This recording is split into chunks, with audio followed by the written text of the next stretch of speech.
You wanted the best. You've got the best podcast, the hottest podcast in the world.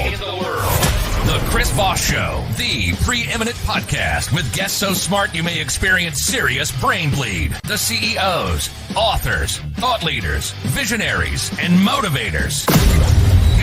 Get ready. Strap yourself in. Keep your hands, arms, and legs inside the vehicle at all times, because you're about to go on a monster education roller coaster with your brain. Now, here's your host, Chris Voss. Hi, folks. It's Voss here from thechrisvossshow.com. There you go, ladies and gentlemen. The Iron Lady sings it. That's when you know it's official. Welcome to the big show, my family and friends. We certainly appreciate you guys being here. As always, we have the smartest people on the show, the CEOs, the billionaires, the White House presidential advisors, the Pulitzer Prize winners, the great authors who share their knowledge and their stories of life and all the things that they've learned, and they bring them to the Chris Voss Show and impart them. I don't know. I'm just making up words at this point, people. It's poetic license.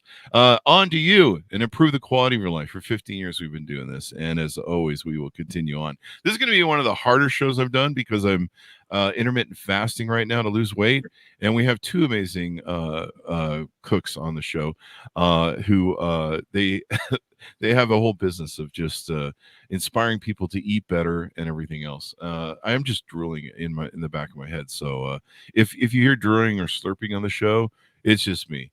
So there you go. We have the authors of the latest book on the show that came out September 27th, 2022. Taste Better from Scratch Cookbook. Easy recipes for everyday life. We have Lauren Allen and Liz Haslam on the show. They're the team behind the multimedia company and food website Taste Better from Scratch. Their passion for creating and sharing approachable from scratch meals has led to millions of social media followers, a best-selling cookbook, and a website that attracts more than 15 million monthly visitors, and I think I'm the newest one to be added to that. They hope to inspire people to eat healthier, save money, and create better habits for their families. Welcome to the show, Lauren and Liz. How are you? Thank you so much for having us. We're just stoked to be here, making you drool. Yes. Yeah, it's I just keep flipping back before the Instagram, and I'm just like I'm just lost. So give us the .com one more time so people can find you guys on the internet, please. Yeah, you can find our website at tastebetterfromscratch.com. We're also on all the social media platforms at Taste Better From Scratch. There you go. The tickety-talkities, the Instagrams, and all that good stuff. You got it. So give us a 30,000 overview. What's inside this book? This book is really kind of like the beginner's guide to taste better from scratch. It's our most popular recipes, the ones we love, the ones that made us what we are from our reader fan base, all compiled into a great book of 116 recipes. So it's just really great for especially like beginner cooks, people who are just wanting to feed their family better, don't know where to start, and want recipes that are going to be winners. If you just pull up our website, there's thousands of recipes. And if someone's like, well, what do I start? What's your favorite? It's like, check out the book. The book's got the best of the best. There you go. Now, I've been doing that too. For the last 15 minutes or 20 minutes before you guys came on, as I was pulling up the show, I've been going through all your stuff. And now you guys are twins. Is that correct? We are. Identical twins. So tell us how you got in this business together. How do you guys started your brand? How you guys were raised? Maybe what influenced you guys to be in the cooking business? Yeah, you know, we were born in a little ski town in Park City, Utah, surrounded by amazing cooks, generations of good cooks. So we both loved cooking from a very young age. And then like college hit, and it was this whole new world of, you know, cafeteria food. And I literally had no idea that people don't like cooking and don't know how to cook and don't even know what good food is. And it was just, that's kind of where this idea started, of just me wanting to help my roommate, you know, my neighbors, my friends, just like, no, cooking's really easy. Yeah. You don't have to eat this garbage. It's much better for you. It's less expensive. And it's just a more enjoyable experience when you cook for yourself. So that's where the website was born. It started with just, hey, we need a place to share. You make a really simple recipe and people are like, how did you do that? We need a place to send a link and share a simple recipe. Mm-hmm. There you go. So when did you guys team up and say, let's kind of turn this into a business? Yeah, Liz started it with me initially. Then she was, you know, she had a real job. I got busy teaching and all these things. And Lauren wanted to take it seriously and really built a a really sizable, awesome business. And then she needed help. And so I just jumped I brought back her on in like 2017. Yeah, she's kind of everybody's boss. She runs our team, and I just get to cook, do the good food, and Liz gets to be the boss of everybody. So it's great. That's a good team. I had a business partner like that for about 13 years, and we had two different strengths. And Yeah. so it works out really well that way. So now, is this your first cookbook? This is our first cookbook. Yep, it's our baby. There you go. And you guys are killing it online. Millions of followers. I mean, the food is just, like I said, I kind of just got lost in my going through your guys' Instagram. You know, And it's totally not us. It's good content. Put out good yeah, content and people come back. Yep. it's enthralling. This might be, I normally get caught up in TikTok, so I'll have to check out your TikTok channel and subscribe over there, because I normally follow a lot of cooks on TikTok. And I just sit there as a single man, just going, oh my God. And I don't know what it is, but it seems like most cooks, most women that are chefs are always married. And so don't ask me how I notice that, because I'm always looking for rings when I see people cook on TikTok. And I'm like, my man brain just goes, I'll marry her in a second. I have no idea who she is, but she cooks really well. And that food looked amazing. She's a nurturer.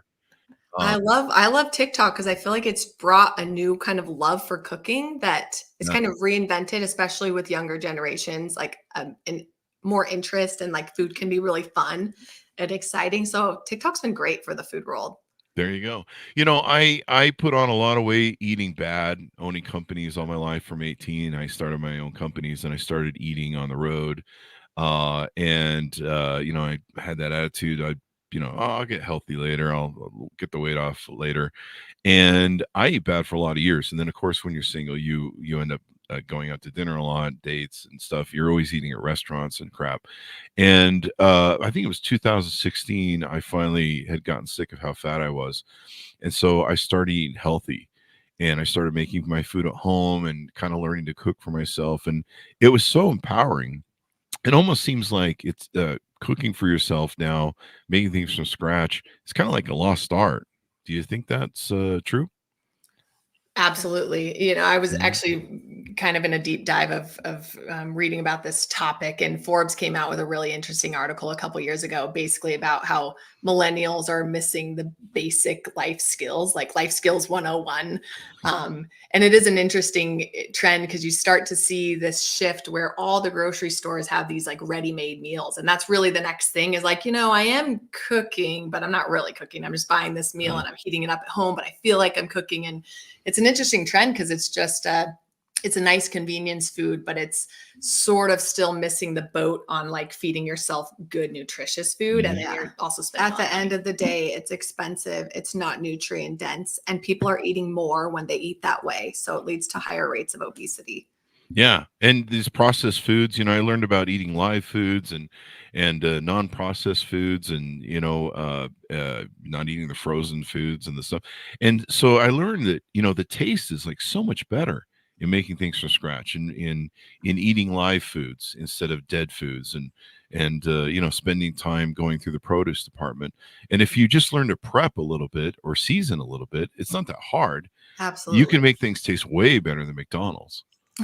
Yeah, anybody can. I feel like that's our MO, is like it is just cheaper and tastes so much better. But then And it's people are healthier. always coming back with like, well, sure, I know all of that, but I don't have the time. Like I don't have the time to do it. And that's where I think maybe when people find our website or similar websites, they're like, oh, there's this aha of like, it doesn't have to take long.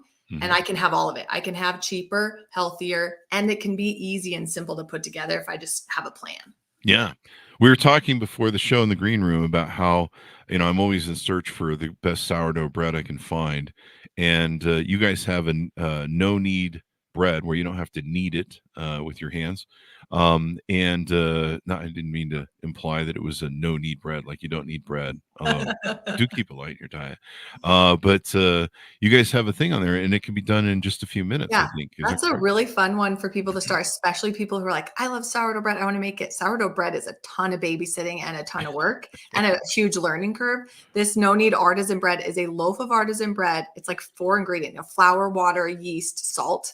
You mix it in a bowl and you set it aside for a couple hours and then you bake it. Like it's the easiest. Yeah, It makes the best bread. It's foolproof. And if you served me a loaf of this sourdough bread that you babysat and took care of, and you took care of the starter for months, and you compare, I'm like, I'm not sure a hot piece of bread I'm going to be able to tell the difference. Just the time cost, the opportunity cost, and the ingredient cost. The loaf of bread's probably 20 cents. Oh, wow. Seriously. Yeah. That's pretty good deal. Yeah, I have this fantasy that I want to become like a sourdough dude who, I actually have some friends that do it, and it's a whole job pretty much what they're doing and I have a lot of monitoring it. respect for people who do it. Yeah. And I'm just like, I don't think that's really going to work for me. And not to discourage anyone's passions, but I think sometimes, especially in sort of this TikTok-y world, we see these accounts and we're inspired by like one dish and we're like, that's going to be my new thing. And then turns out it's actually kind of expensive or complicated or difficult. And then we're like, yep, I suck at cooking. It's not for me, when maybe you just sort of chose the wrong entry point. And you guys bring up a good point. When I switched to veganese, there's a million variations of vegan. So I didn't learn you could offend so many people by saying the wrong term of veganese. So it's just veganese, people. It's just whatever. But I started eating more salads, more healthy, more live foods, spending most of my purchasing time in the produce department as opposed to the frozen food TV dinner department. And it was amazing how much cheaper my grocery bills were. I was like, holy crap, it's really expensive to eat fatty foods that destroy your health, not on top of the hospitalization costs that you're going to incur as you get older. How much of the recipes that you have in the book, or maybe also the recipes on your website, do you guys try and find recipes that are when it comes to consumption of time, are the faster ones? Yeah. At the end of the day, like, I'm a mom of 4, she's a mom of 3. We run a full-time business. Like, I'm all about, I have as much time as anybody else who's a working mom, so we definitely gear all of our meals for the most part towards just quick, easy, delicious. There's definitely a subsection for people who want to cook fancier things for sure. But yeah. There you go. Hacking that dopamine, a lot of people don't realize with fast food and some of these other highly chemical, highly processed foods, is they're really designed chemically to give you a dopamine hit, like a drug. And people don't realize how much they're geared. And when I made that switch and started cooking for myself and making my own meals and just learning to season stuff so that it tastes good and can give you those same sort of flavors that you're looking for when you're, most people aren't like, hey, I'm going to go to McDonald's and I want to eat this greasy, nasty thing that has some sort of Franken meat that God knows what's in it, and 50 chemicals, from, I don't know, Lover's Canal Island, if anybody remembers that joke from the 70s. You're just like, I don't know what's in this. I think it came from a Superfund site. It's glowing. And mostly you're just after kind of that taste. Like, my mom's kind of funny. She loves chocolates and different sweets and stuff. And so she realizes that she's there for the taste. And so she'll take a bite and then spit it out. oh gosh, that's awesome. And so she realizes, though, that, she wants the taste of it. And I started realizing that with the fast food and everything. And so being able to prepare for food is so much better. So you've got 116 recipes in there. There's images with every recipe. And then I thought this was pretty cool. You guys have QR codes that link to a video of how to make the recipe. Definitely. I feel like there's a couple reasons people probably don't cook. One being, they don't have the time. One being that they don't know how, or they don't like it. So I feel like we're doing the best we can to just like hold your hand through the process. So there's a QR code. You can go straight to a video of myself making it, or just kind of hands in pans, as we call them, showing you exactly how to make the recipe. So it's pretty cool. This day and age, I feel like there's just no good excuse for not learning this basic life skill. It's like, we care about our sleep, we care about our exercise, and we care about our health and eating well. Like, this is a very necessary skill that once you practice it and learn it, it's going to make your life a whole lot less stressful. And especially, I feel that way with my kids. I feel like I have an obligation to teach them, because they're going to have to feed themselves for the rest of their life 3 times a day. It's like, yeah, it's an important life skill. You don't want to be going to McDonald's and stuff. The other thing is too is what are some of the benefits? You mentioned one, teaching the kids, life skills. Those are really important because that's I didn't learn to cook for myself when I was young, and then I ended up at McDonald's all the time, and Taco Bell, and all that sort of good stuff. And now it shows. I'm wearing half of it. But being able to cook for yourself is definitely a life skill. I know some couples that what they'll do is they use cooking as a way to kind of get together as a couple, and they cook together and make stuff together, and it becomes like a project. Me and my friends used to do that when we used to throw parties. We would get together. My friend was a really good cook, and so I just kind of be the assistant in the thing, and he'd tell me what to do. But we put together these great meals, and there was a community to it. Basically, there used to be that whole community of breaking bread together with people, and Absolutely. it was a way that we got together. Anthony Bourdain kind of perfected that sort of thing of meeting strangers or breaking bread. Any thoughts you want to expand on that? Absolutely. We're on board with all of that. I mean, if you can, I mean, what you're talking about, getting together with your spouse or good friends is a great relationship builder. And then even at its most basic, cooking by yourself and feeding whoever's in your family, that act of sitting down at a table, there's a ton of research around, especially for kids. If you've got kids and you're trying to provide them with some protective factors to battle life, improved mental health, relationships, stronger academic performance. It's a protective factor against high-risk behaviors in general for adolescents. Just the idea that you sit down regularly as a family and eat something. And Yeah. I agree too. Like I know Europeans feel this way too, but just eating in a social environment is a healthier way to eat. Mm. Food should be enjoyed together. Like it's this community, it's this like healthy social factor going on. And you're also just not going to eat as much. Yeah. You're going to eat slower. There's going to be conversation going on. It's just a healthier way to eat. I've got some friends from Italy that I remember they came over to the States, and I remember them being just sort of abhorred at, they're like, you guys, you eat in the car and you eat in front of the TV and you eat while you're standing, that like eating isn't this respected, like you should sit down and enjoy the food and the people you're with rather than just treating it like it's this thing you're doing all throughout the day. Definitely, it's more communal, and community is good for us. I mean, I grew up in the world. I think you guys probably did too, where our parents, or at least my mom, made us all sit down and eat together. But we didn't have cell phones back then. And now I'll go to a restaurant and I'll see like a whole family of maybe 4 people, 5 people, whatever, and every one of them, including the parents and children, have got a cell phone. They're just sitting there like zombies, just going. Yeah. And you're right. If I'm eating alone, I'll just hork down whatever food I have, probably at a million miles an hour, choke on it half the time. And it's like, oh, I should have chewed that better. And you're right. If you're with somebody, you're talking, it takes longer to go through the meal, probably longer for you to ram it in your system, and your system has a better chance to process it. It's just better overall, I think, for people. I think the QR code thing is great too with the videos, because most people really, I'm one of those people. I watch videos to fix everything. I mean, if something breaks in the house, I go watch a video. Something breaks in the car, whatever the hell is, I'm like, hey, go see video. That's why we put up videos, is to teach people stuff. And so it's much more easier. I've been on so many cooking recipe sites where you're like, is there a video on this? Because these instructions, I don't get what's going on. Yeah, no, the videos are awesome. I feel like on our website, we also have just step-by-step process photos. I think people learn and interpret the information differently. So yeah.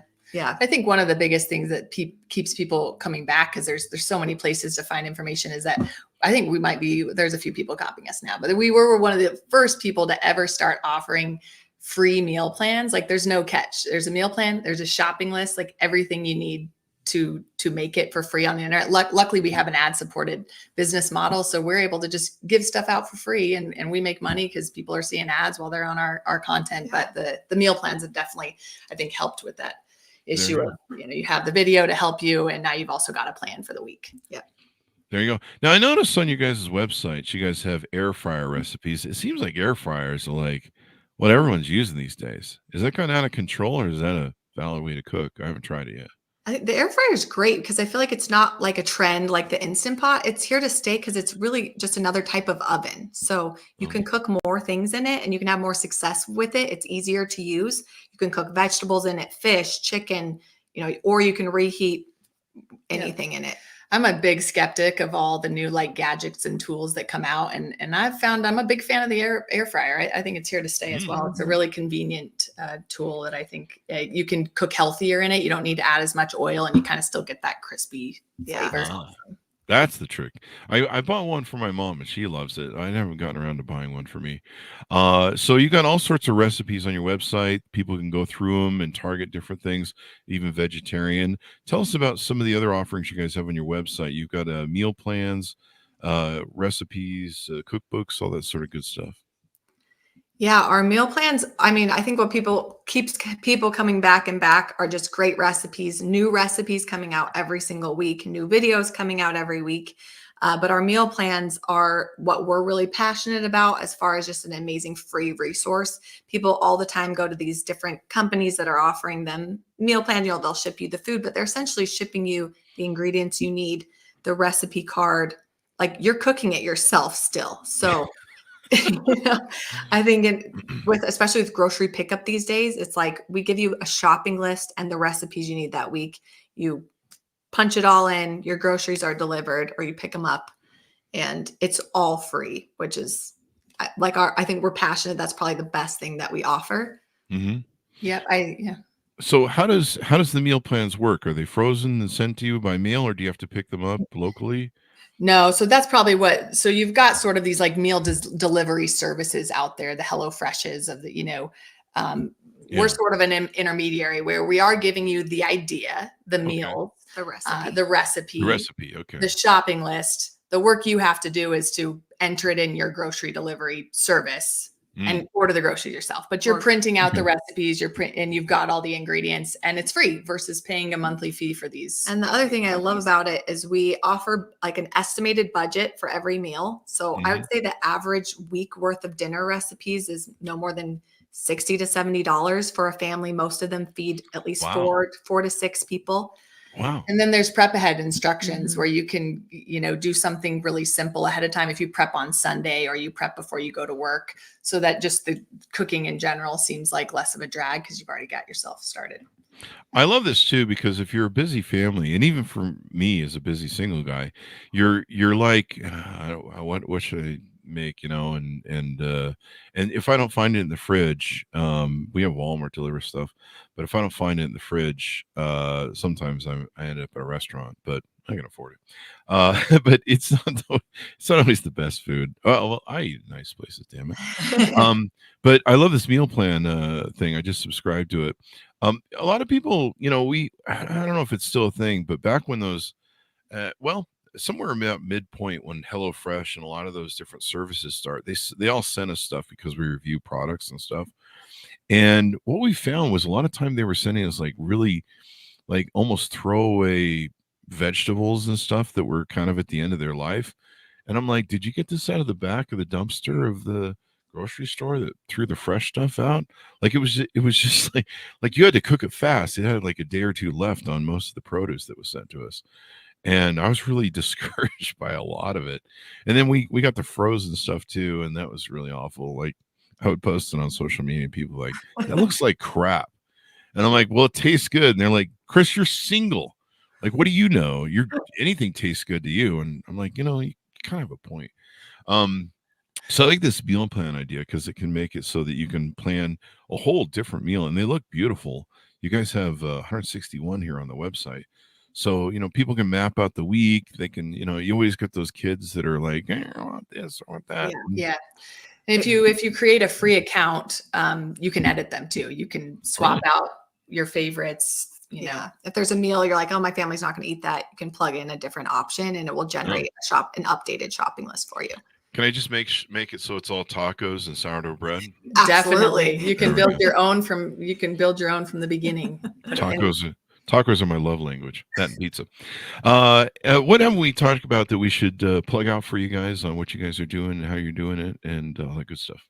Yeah, if you're really into, people are into healthy eating right now. We just launched a macro ebook, so it's an electronic cookbook. But if you don't know what macros are, basically it's just a healthy cookbook that gives you a sort of a calorie count of where your calories are coming and what percentage are from fat, carbs, protein. If there's a lot of people into sort of just dialing in more about what percentage of their calories are coming from each of those macronutrients. Or just eating higher protein, lower carb. All of the recipes are really geared toward that. And it's awesome because if you use apps like MyFitnessPal or the Macro First app, there's QR codes in there that directly take you, like, so you can track it easily, and all of the recipes are already inputted in those programs, so you can just log them super quickly.